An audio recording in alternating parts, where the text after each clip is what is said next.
Right, hello, my name is Cheryl Pennington. I will be your host for this morning's Homeowners Insurance webinar. Sorry.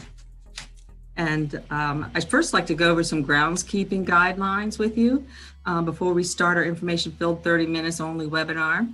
Number one is sound check. If you cannot hear or see me, please put a note in the chat box, and either Nikki or Lafayette will get you fixed up.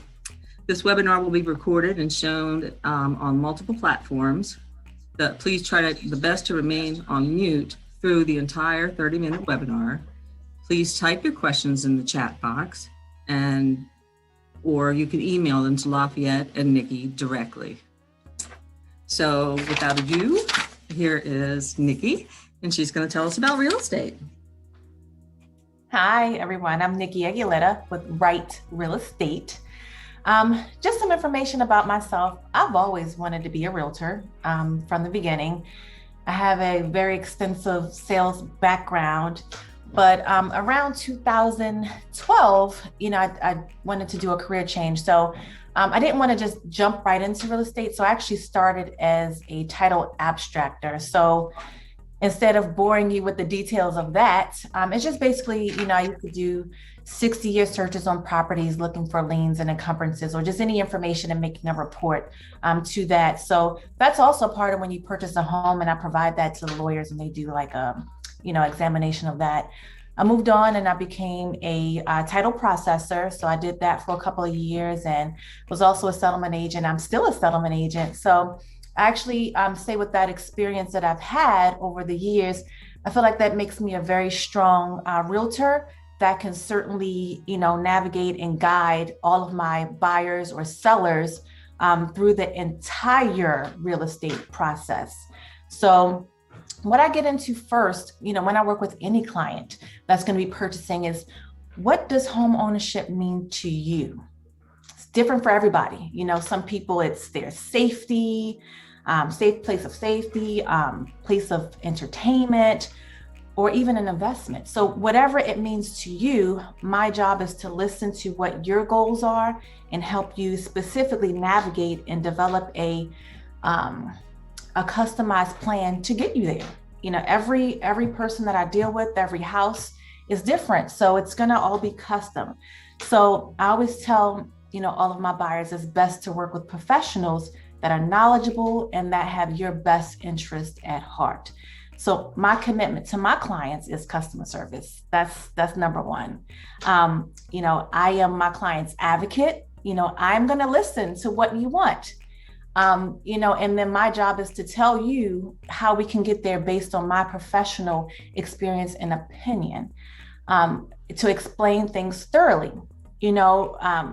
Some of these terms are, high-tech jargon, and you may not understand it. So, or, the process can be overwhelming for some people, but my job is to make it easy, have you understand, what you're going through. And then also the most important is transparency. So again, things might not seem, what they really are. So my job is to really, again, break it down and explain it to you and be as transparent as possible, because at the end of the day, it's you that have to pay for the home. It's you that's living in the home and making these important decisions that not only affect you today, but in the future. That's the big thing. You need to know where you are now and where you're going to be in 5 years or 10 years or whatever your goal is, when you're purchasing that home. So let's get into what's the first thing you need to do when you want to buy a house? You need to contact me. First thing, your realtor. Right. I can vouch for that. You need to contact me. The second thing is very simple. I'm going to get you into contact. I have, some really great connections with people. All of the professionals that I work with, I've chosen them because of their knowledge, their professional demeanor, and then also their customer service. Again, we have to match up when it comes to the customer service. So the second person will be a lender. The lender, you're going to get pre-approved. They're going to talk to you about the financing. That's very important, whether you're going to buy cash or if you're going to, use a loan, and, what that means and what your financial goals are. But just moving on to, because there's so many different aspects in, purchasing a home, and I kind of want to tie it into, working with Lafayette. I've already sent him some leads already. He's been very helpful. Thank you so much on that. But just a couple of things when you're purchasing a home, when you're selling, even when you're renting, insurance is very, very, very important. So, when you're buying a home, sometimes understanding when do you get the insurance? So that's at a time you're going to be working with your loan officer, and they're going to be, helping you, make a determination financially and who you're going to go with and what kind of coverage you're going to get based on, the type of loan, based on the loan amount or the purchase property, any of that. So that comes after you come under contract. Understanding who's responsible for the home, when you're under contract. Is it you? Is it the seller? It's the seller, because they still own the home. Your homeowner's insurance policy isn't going to start until you own the home. When you sign those papers and the ink dries and it's your home, that's when you're responsible. What did you say, Lafayette? You're on mute. Oh. Never mind. Sorry about that. Oh, that's okay. And then the lender also takes care of the lender requirements. So there are going to be certain requirements, as I mentioned before, that the lender is absolutely going to need. And they're going to work directly with Lafayette and, determining the coverage and all that stuff. And Lafayette's going to get into the specifics about that. And then having it escrowed. If you have a loan, your homeowner's insurance is more than likely going to be escrowed. So what that means is going to be a part of your mortgage payment. Is going to be set aside from your mortgage payment in a separate escrow account, and your bank is going to pay it for you. That's the best way to make sure that you are always covered, always covered. Last thing you want to do is forget, oh my goodness, I didn't pay my homeowner's insurance. It's not a good thing. So even for sellers, first thing when you're preparing the home for sale, you have to go through getting it ready and things like that. Keeping the homeowner's insurance, understanding you don't cancel it just because you're selling the home. You cancel it the day after, not the day that you're signing. Because guess what? When you're at the table, when the tree falls on that house, who's still responsible at the time? So you have to make sure the timing is accurate. Vacant homes. There are a lot of homes in the city and just, different places. You're moving out of your home into somewhere else, and the home may be sitting vacant. So just keeping in touch with your homeowner's insurance agent to determine what's the best coverage for you if you have a home that is going to be vacant for any period of time. Renting, let's not forget that, because that's a part of real estate too. So I represent landlords all the time. Having adequate insurance for landlords, and taking a step further, I'm also a tenant agent. So I work with tenants to help them, rent. And guess what? When I am the landlord's agent, when I work with the tenant, we won't move forward with the lease until you have adequate renter's insurance. That covers all of your, or most of your belongings in the house. I mean, I can't tell you many times where there was a flood in a condo, or there was some type of storm that damaged the house, and it damaged the person's belongings. I mean, you don't want to be out of those things. So having the adequate coverage and speaking and being transparent and honest with your homeowner's insurance agent, your realtor, your lender, everyone in the process is just going to be the best thing for you to get you the end goal, again, not just for today, but for the future. Right. All right. So I'm going to end it there. And I would love to work with, you all, if you have any questions, our contact information will be there. And I'll go ahead and give it to you, Lafayette. Yeah, thank you, Nikki. So let me just tell you guys, one of the main reasons that I wanted to partner up with Nikki on this, because I believe in two things when it comes down to real estate and insurance, is from the first word that someone tells you, they're either going to present trust or they're going to present weakness. And I think in these businesses, you need to work with somebody that understands and knows what they're doing, because to get the barrier of entry into these fields, with all due respect, is kind of low. You have to pass a test, which is a qualification to get into the business. But there are a lot of real estate agents, there are a lot of insurance agents that are out there and some of them are in it for the money. And though there is money to be made in this business, on the agent side, where the real pride and the real honesty is at is the money that we can save a client on the front and also on the back end of either buying a home or buying insurance or selling a home or having a claim with insurance.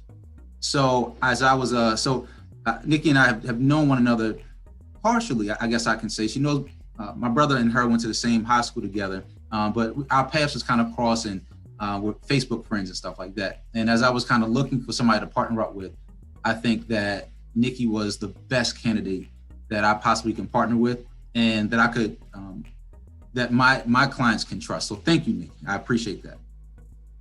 All right, guys, I'm gonna take the rest of the time and speak on a high level about insurance.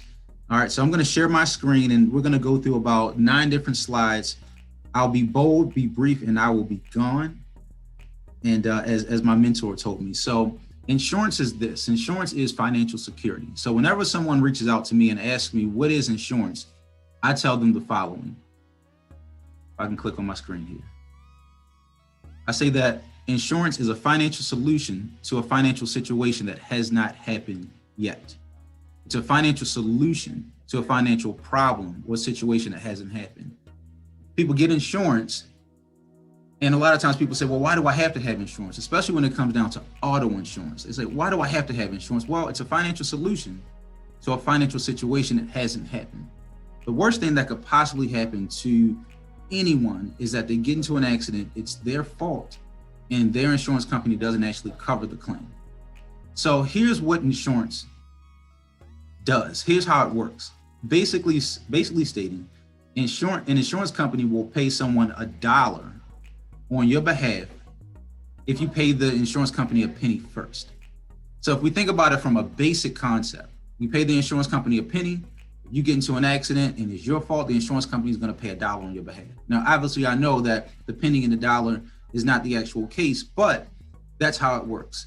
Now, I'll get into some prices here later, but basically, if you have a claim, the insurance company is still going to pay that $1 out for you, but now your insurance is going to cost 2 pennies, and then so on and so forth. And I'll get into some discounts here in a second. So for today's purposes, I will be talking specifically about Maryland Homeowners Insurance. Maryland Homeowners Insurance. And as just a disclaimer, that's what we're going to be talking about. If we talk about Virginia, if we talk about Pennsylvania, if we talk about Texas, we'd be having a different conversation. But generally speaking, homeowners insurance in the state of Maryland, that's what I'm going to be talking about. I'm going to put a link in the chat as of right now. Actually, hang on. I'm going to put a link in the chat actually by the end of the meeting. But this is a useful guide, a consumer's guide to homeowners insurance. And this just breaks it down from step 1 to the finish line. It gives you an approach of how to look for an agent. You know, what kind of insurance policy do you actually have? What's actually covered within your insurance policy? How to file a claim? And it walks you step by step through the actual purchasing of insurance. I'm going to put this link within the chat box. So here's where homeowners insurance can get a bit confusing. All right, so there are 6 different types of insurance policies that you can purchase. They're actually called coverage forms. So from a technical standpoint, these are actually forms, a bunch of forms that make up a certain policy. There are 6 of them.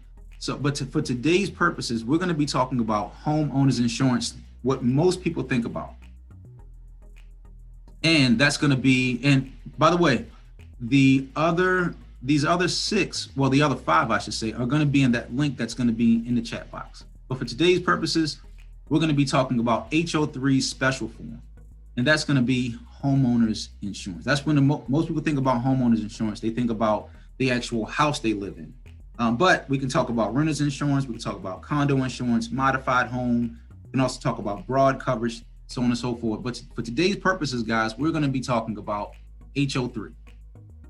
So this is an exact page from a quote that I use with the company that I work with called Safeco/Liberty Mutual. And as we dig into the details here, the question that most people have is, what does my home insurance cover? So let's play the alphabet game. We'll say A, B, C, D, E, F.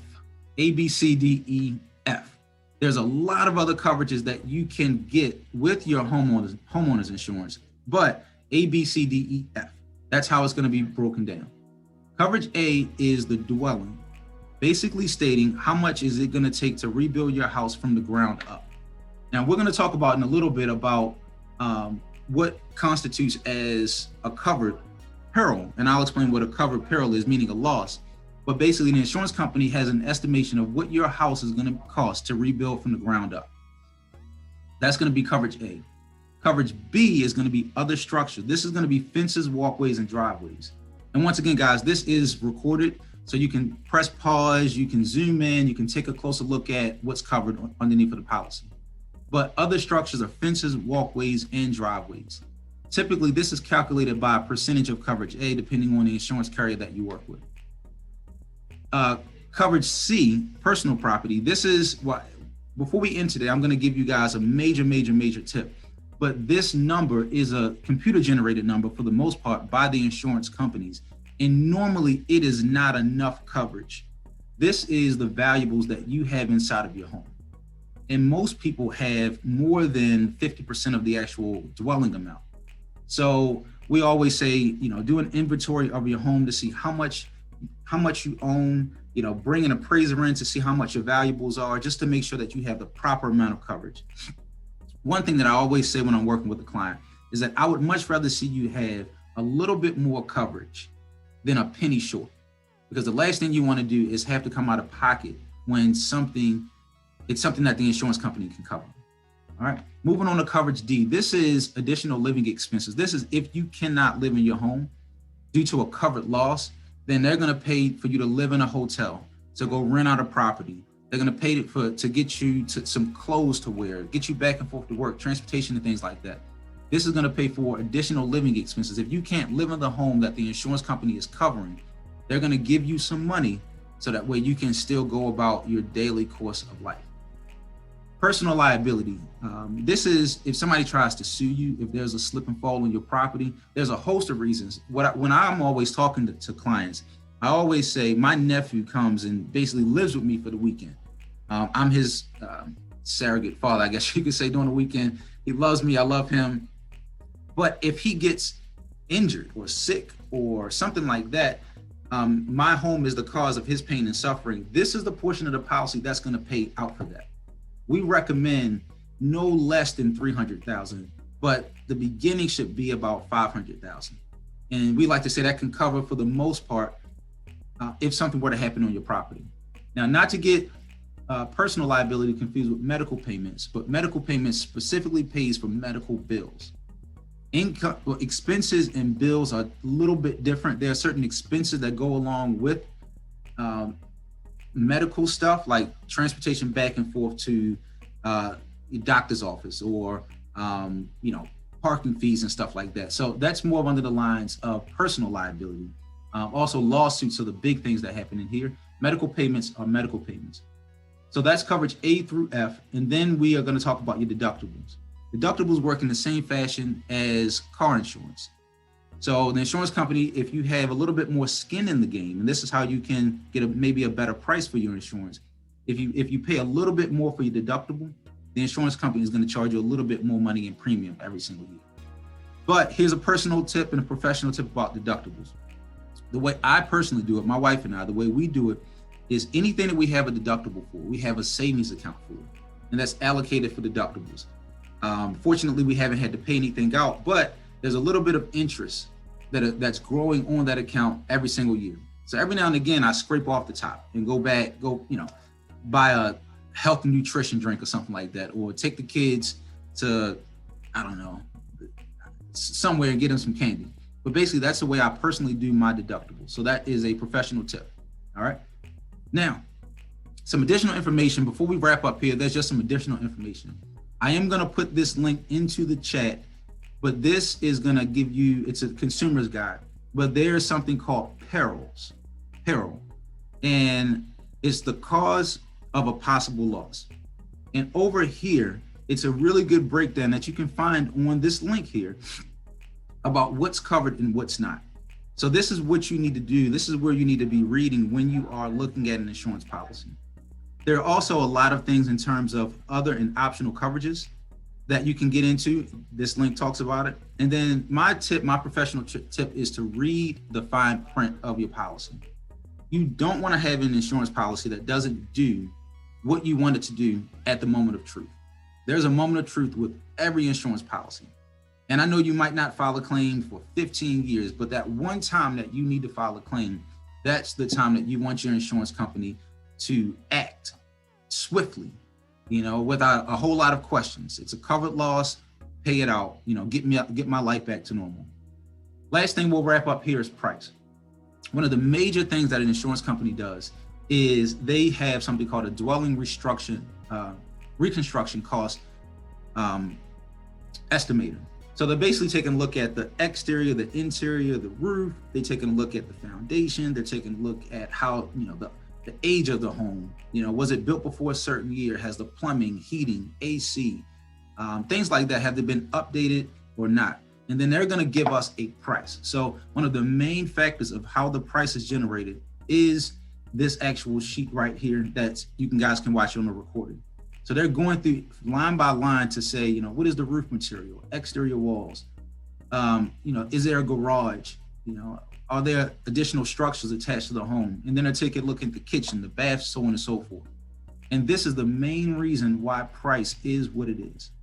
All right. And then how can you guys get a discount?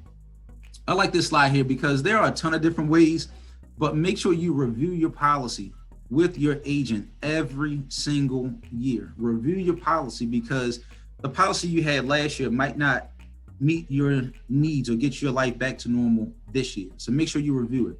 And then go ahead and bundle your home and auto insurance if you can. Bundle your home and auto insurance and bundle as many policies as you possibly can. If you can get your commercial auto insurance or your business insurance with one provider, then you have some more skin in the game, and then they're going to give you more discounts.